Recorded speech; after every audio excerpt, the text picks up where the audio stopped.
আমরা অনেক সময় অনেক খারাপ পরিস্থিতির মধ্যে দিয়ে যাই, যে পরিস্থিতিগুলোকে নিয়ে ওঠা আমাদের পক্ষে কষ্টকর হয়ে দাঁড়ায়। নতুন যারা বাবা মা হচ্ছেন তারাও এরকম একটা পরিস্থিতির মধ্যে দিয়ে যাচ্ছেন, সেটা আমরা খুব ভালো মতন বুঝতে পারছি, কারণ আমরাও এরকম পরিস্থিতির মধ্যে দিয়ে গেছি এবং যাচ্ছি।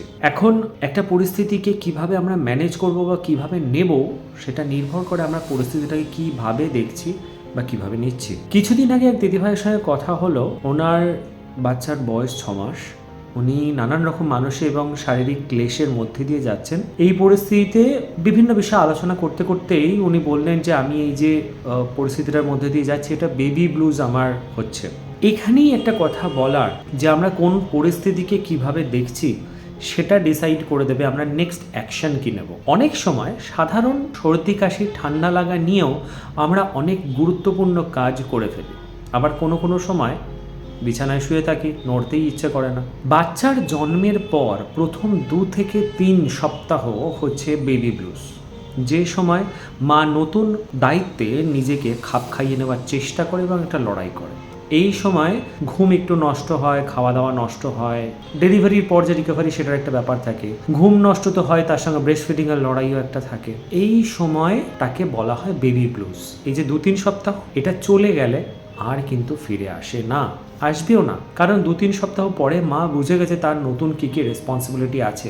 ব্ল্যাক অ্যান্ড হোয়াইটে বুঝে গেছে যে কোনটা সম্ভব, কোনটা তাকে করতে হবে, কোনটা সম্ভব না, কোনটা করার জায়গা নেই।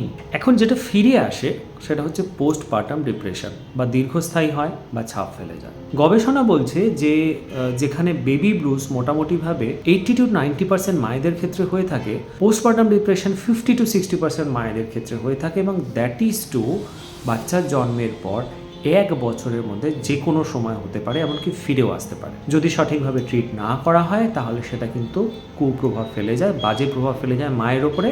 পরোক্ষভাবে প্রভাবটা পড়ে গিয়ে হচ্ছে বাচ্চার ওপরে এবং পরিবারের ওপরে। এই সময় যদি আপনার মনে হয় যে না আমি আর কিছু করতে পারছি না, আমার সব কিছু শেষ, আমার ভালো লাগছে না, আপনি বাচ্চার সঙ্গে কানেক্ট করতে পারছেন না, আপনার খাওয়া ঘুম সমস্ত কিছু নষ্ট হয়ে গেছে, আপনি কোথাও হেল্প পাচ্ছেন না, তাহলে বলাটা বা স্পিক আউট করাটা খুব দরকার। আই নিড হেল্প, এই বলাটা কিন্তু এমন নয় যেটা আপনাকে খারাপ বলে প্রমাণ করবে। আপনার সুস্থ থাকা বা ভালো থাকাটা এখানে খুব গুরুত্বপূর্ণ। সেই জন্য দরকার হলে ডাক্তারের সঙ্গে কথা বলা, কাউন্সিলরের সঙ্গে কথা বলা, মনোরোগ বিশেষজ্ঞের সঙ্গে কথা বলাটা খুব দরকার। কারণ সমস্ত কিছু পরিস্থিতির লড়াই বা সমস্ত কিছু পরিস্থিতিকে কীভাবে ম্যানেজ করা যায় সেটা আমরা সব জায়গাতে নিজে নিজে করে উঠতে পারি না, কারণ প্যারাসিটামল সব ব্যথা যন্ত্রণা কমাতে পারে না।